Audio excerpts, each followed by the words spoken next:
Hey everyone, and welcome to this explainer. I'm absolutely thrilled to have you here today because we're looking at one of the most fascinating microsocieties on planet Earth. We are going inside the superorganism to decode the honey beehive. If you love discovering how complex, highly organized systems actually operate, well, you're in for an absolute treat. We're going to break down the incredible biological efficiency of the honeybee to really help these concepts stick. But right off the bat, before we even get into the nuts and bolts of the hive, I want you to consider a pretty wild what-if scenario. How does what you eat completely change your biological destiny? Now, for us humans, diet affects our health, right? Our energy. But for a honeybee, diet literally dictates their physical form, their lifespan, their reproductive capabilities, honestly, their entire purpose in life. It's a biological imperative that is almost unimaginable to us. So here's our roadmap for today. 1. The hive's caste system. 2. Diet and development timelines. 3. A worker bee's career. And 4. Decoding the Waggle Dance. Let's jump right into Section 1. The hive's caste system, a biological hierarchy. Okay, so think of the hive as this highly specialized corporate society where absolutely everyone is built for a very specific role. You've got the worker, the drone, and the queen. And just by looking at their physical structure, the sheer size of the drone's eyes or the length of the queen's abdomen, you can immediately tell they are engineered for entirely different functions within the colony. Let's break down some of these massive disparities. The worker is a sterile female. She's the backbone of the hive, doing literally all the labor, but she only lives for a mere 5 to 7 weeks in the summer. Then you have the drone, the male. He's haploid, meaning he comes from an unfertilized egg. He doesn't even have a stinger, and his sole purpose is mating. Sadly for him, he either dies right after mating or just gets evicted from the hive before winter sets in. And finally, the queen. She is the reproductive engine. She's diploid, the sole egg layer, and her lifespan is a staggering 1 to 3 years. Actually, scratch that, sometimes even longer. Contrast that with the worker's 5 short weeks. We're talking about an entirely different biological reality here. If we zoom out to look at the macro view of the hive's population, the queen makes up just 1%. Literally one single bee in a thriving colony of thousands. Drones make up maybe 10 to 15%. But look at that massive 80 to 99% chunk. Those are your worker bees. They are the essential backbone of the colony's entire operation. Without that overwhelming majority of workers, the whole superorganism just collapses. Moving on to Section 2, Diet and Development Timelines, from egg to eclosion. So to understand how we get from egg to eclosion, which is just a fancy word for emerging from the pupal stage, the absolute crucial point is this substance, royal jelly. It's a high-protein superfood secreted by the worker bees. But here's the catch. It is fed exclusively and continuously only to the larvae that are destined to become queens. Access to this specific superfood is the single deciding factor in creating the colony's reproductive engine. Now, here's where it gets wild. All female larvae actually start out being fed royal jelly for the first few days. But if the hive doesn't need a new queen, an incredible biological switch flips.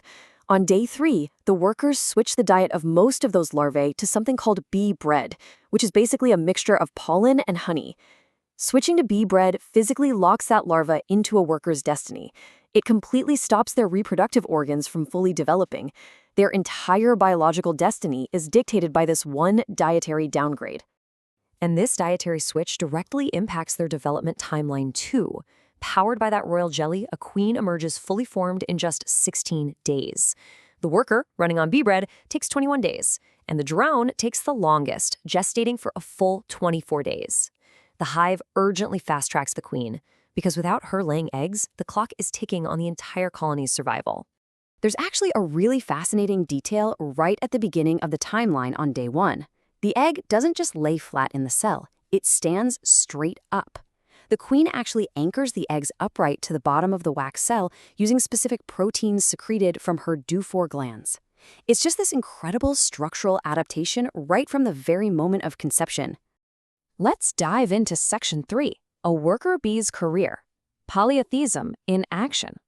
So what happens when that worker bee finally emerges? She engages in polyatheism, which is basically a shifting of roles as she ages. Her literal chronological career path starts as a very safe, interior house bee.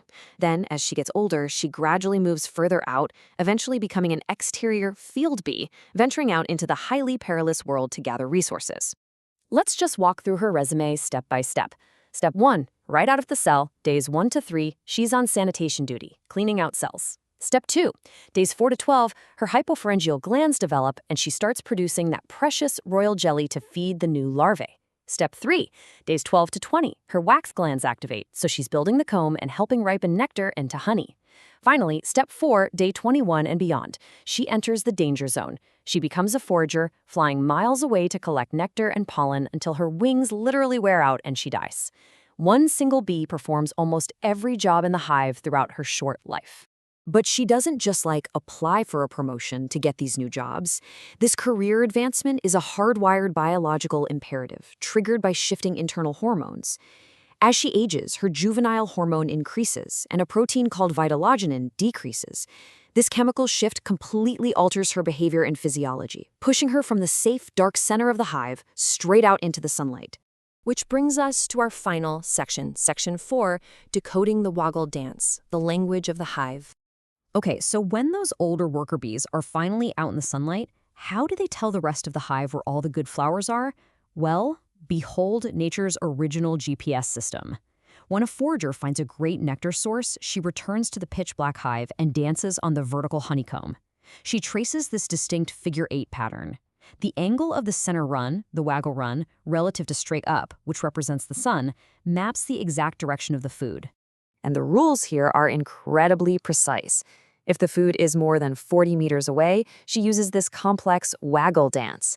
If it's a short trip, like less than 10 meters, she just does a simpler circular round dance. For the waggle dance, as we noted, the angle equals the direction relative to the sun. And the duration of the waggle, that encodes the exact distance. A longer waggle simply means the food is further away. It's mathematical, it's elegant, and it's highly, highly efficient.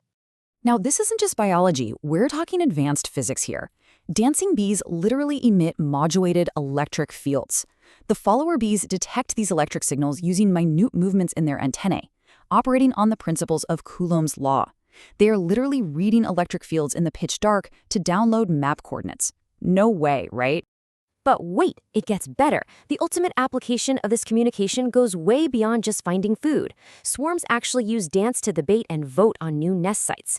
When a colony outgrows its home, scout bees find new locations and dance to promote their finds. The more enthusiastic the dance, the better the site. The swarm watches, compares the dances, and collectively decides. It functions as a literal democratic voting system for the entire superorganism's survival.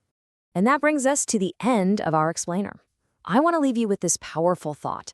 What can our human societies learn from the hyper-efficient, democratic, and deeply interconnected superorganism of the hive?